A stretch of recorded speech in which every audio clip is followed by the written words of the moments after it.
Hello बच्चों, आप सबका स्वागत है इस चैनल पे।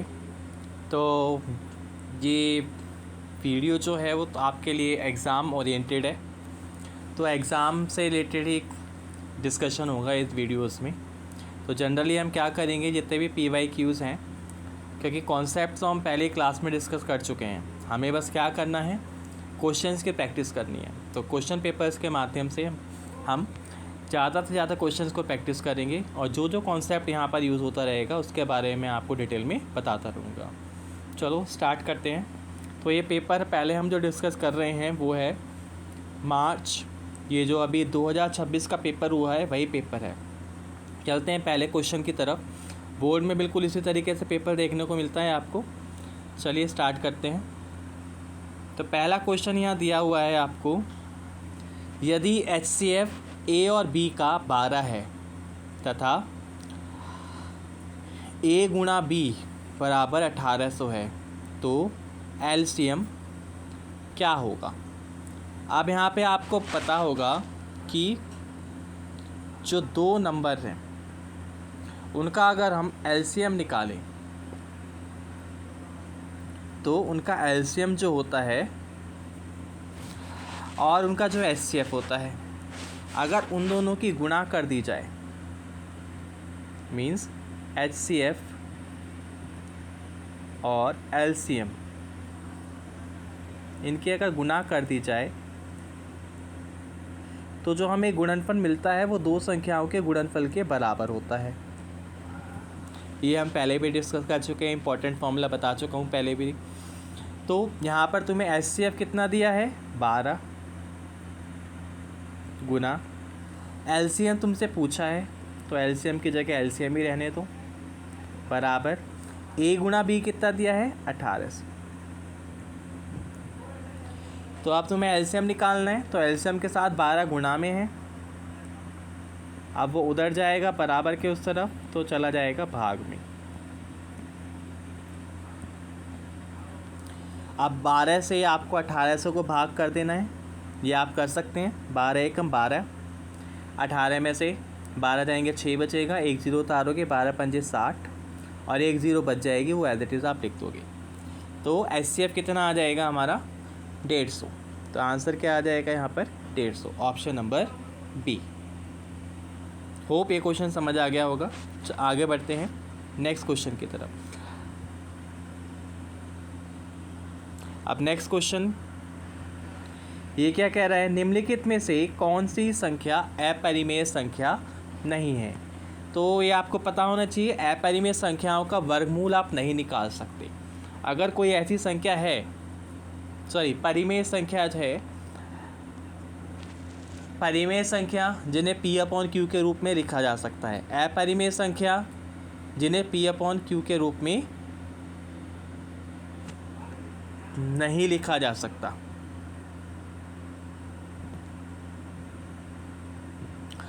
तो यहाँ पर पूछा है कि यहाँ पर अपरिमेय संख्या कौन सी नहीं है। तो हम यहाँ पे 2 का कोई वर्गमूल नहीं निकाल सकते, 3 का वर्गमूल नहीं निकाल सकते, 5 का वर्गमूल नहीं निकाल सकते, लेकिन 4 का वर्गमूल यहाँ पे निकाल सकते हैं। क्योंकि 4 को क्या लिख सकते हैं हम यहाँ पर, 4 को लिखा जा सकता है,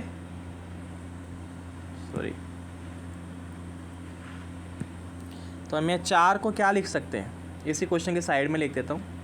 4 को लिखा जा सकता है 2 गुना 2। तो 4 का अगर वर्गमूल निकालूँ मैं तो यहाँ पर क्या होगा, क्योंकि यहाँ पे 2 को 2 बार लिखा जा सकता है, इसका मतलब 2 वर्गमूल से बाहर आ जाएगा।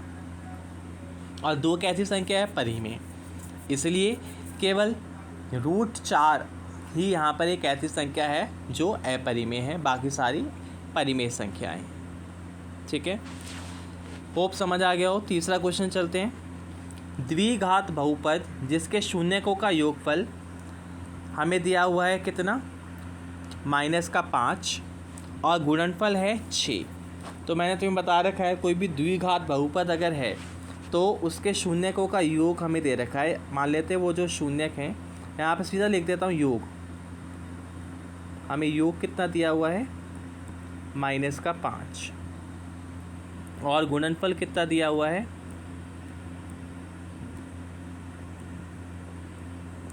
गुणनफल दिया हुआ है 6, ठीक है। अब गुणनफल 6 लिखा हुआ है, तो अब मैंने बता रखा है कि अगर हमें कोई भी द्विघात बहुपद बनाना है तो क्या करना है, उसका फॉर्मूला तुम्हें बता रखा है। यहाँ पर x की जगह y है, तो y के टर्म में मैं नीचे लिख देता हूँ y² यानी कि y की घात 2 माइनस शून्यकों का योग गुना में जो भी तुम वेरिएबल ले रहे हो प्लस गुणनफल, शून्यकों का गुणनफल। तो ये समीकरण है तुम्हारे पास। ये y में था तो y लिख दिया, x में होता तो यहाँ पर x, यहाँ पर भी x लिख देते, यहाँ पर भी x लिख देते। अब तुम्हें पता है यहाँ पे योगफल कितना दिया हुआ है, -5। अब माइनस यहाँ पर पहले से ही है और योग कितना है, -5 गुना में क्या है y जमा गुणनफल कितना है, गुणनफल है 6। तो माइनस माइनस क्या हो जाएगा प्लस, तो y की घात 2 माइनस माइनस प्लस 5y जमा 6। तो कौन सा आंसर आज ऑप्शन मैच कर रहा है हमारा, ऑप्शन नंबर 1। तो पहला ऑप्शन इससे मैच हो जाएगा, ठीक है। तो यहाँ तक समझ आ गया होगा। 3 क्वेश्चन हम डिस्कस कर चुके हैं इसके।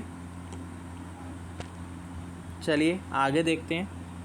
अब है क्वेश्चन नंबर 4।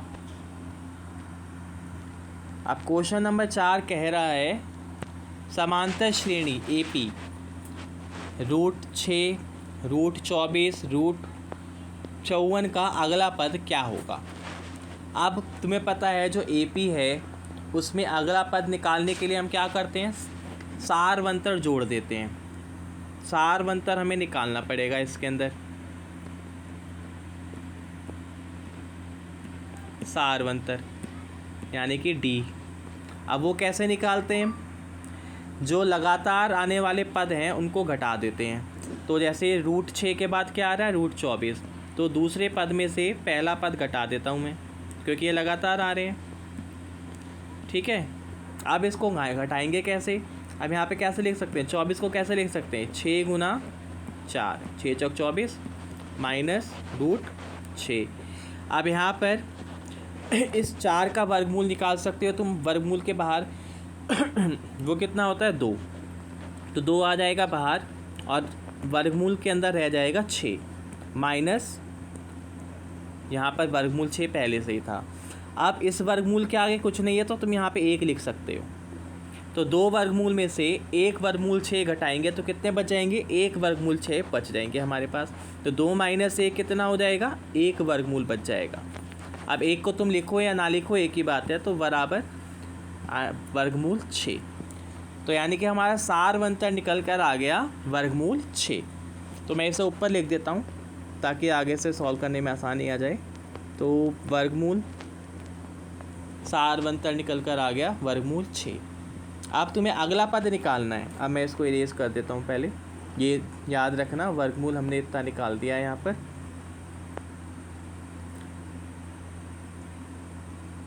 ठीक है, तो मैं इसे इरेज कर रहा हूँ अभी यहाँ पर। वर्गमूल हमने निकाल दिया है 6। वीडियो में तुम अगर समझना है तो रिपीट करके देख सकते हो बार बार इसको कि कैसे करा है मैंने। तो यहाँ पर वर्गमूल आ गया 6। वर्गमूल 6 क्या है, सारवंतर है। हमें अगला पद चाहिए इसका। अब इसका आखिरी पद जो हमें दिया हुआ क्या है, √54। आखिरी पद है √54, वर्गमूल 54। अगला पद निकालने के लिए क्या करते हैं हम, सीधा सारवंतर जोड़ते जाते हैं। सारवंतर जोड़ते जाओ, अगला पद आता जाएगा। ठीक है, तो √54 में अगर मैं √6 जोड़ दूँ, √54 में √6 जोड़ दूँ तो मुझे मिल जाएगा अगला पद। अब √54 को क्या लिख सकते हैं, क्योंकि यहाँ पे 6 आ रहा है तो 6 के क्रम में से तोड़ने की कोशिश करो। 6 के पहाड़े में 54 आता है, कितनी बार, 6 नाम 54 जमा √6। अब 9 का वर्गमूल तुम निकाल सकते हो बाहर, कितना होता है 3, तो 3 वर्गमूल 6 जमा 1 वर्गमूल 6। कुछ नहीं लिखा मतलब आगे 1 है, तो 3 वर्गमूल 6 में 1 वर्गमूल 6 जोड़ेंगे। जोड़ना है अब तुम्हें, प्लस का साइन है। तो 3 और 1 4, तो कितना हो जाएगा 4 वर्गमूल 6। तो हमारे पास 4 वर्गमूल 6 आंसर आ जाएगा। अब 4 वर्गमूल 6 हमें ऑप्शन में तो दे नहीं रखा, तो हम क्या करेंगे, इस 4 को वर्गमूल के अंदर ले जाएंगे। अब वर्गमूल के अंदर ले जाएंगे तो क्या होगा, ये 2 बार इसका वर्ग अंदर जाएगा। 4 का वर्ग होता है 16, 4 गुना 4 16, 4 चौक 16, 16 अंदर चला जाएगा। 4 का वर्ग करके हमने 16 को अंदर भेज दिया और गुणा में जाएगा, और 16 छक्के कितने होते हैं 96। तो कौन सा 96 ऑप्शन तो हमें दिख रहा है, तो हमारा ऑप्शन नंबर बी आंसर आ जाएगा। चलिए बाकी क्वेश्चंस मैं अगली वीडियो में डिस्कस करूँगा, ताकि एकदम से बर्डन ना पड़े। इसी टाइप के और क्वेश्चन प्रैक्टिस करते रहिए, और अगर चाहते हैं कि इसे मैं एक्सप्लेन करूँ और आगे, तो वीडियो को लाइक शेयर और सब्सक्राइब ज़रूर करें। धन्यवाद।